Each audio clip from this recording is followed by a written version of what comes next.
Puthuppadi Father Joseph Memorial Higher Secondary സ്കൂളിൽ വിവിധ പരിപാടികളോടെ പ്രവേശനോത്സവം നടന്നു. സൂംബ ഡാൻസ് പരിശീലനവും ഉൾപ്പെടുത്തിയിരുന്നു. Puthuppadi Father Joseph Memorial Higher Secondary സ്കൂളിലെ പ്രവേശനോത്സവം സൂംബ ഡാൻസ് പരിശീലക മിന്നു ഗിരിക്കൽ ഉദ്ഘാടനം ചെയ്തു. കുട്ടികൾക്കായി പരിശീലന പരിപാടിയും ഉണ്ടായിരുന്നു.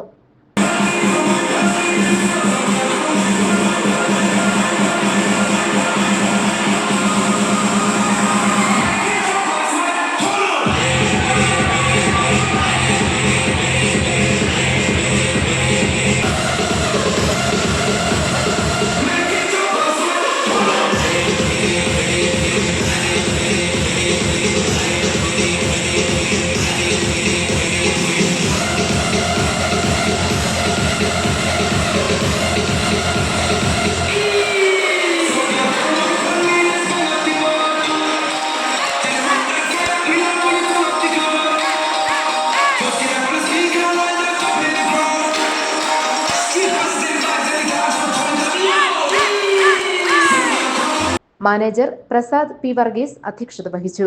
Principal A Sunil, head mistress Reni P Simon, Meera Kuthoor, Jiji Mathai, Neethu Isaac തുടങ്ങിയവർ പ്രസംഗിച്ചു. GTV news, Kothamangalam.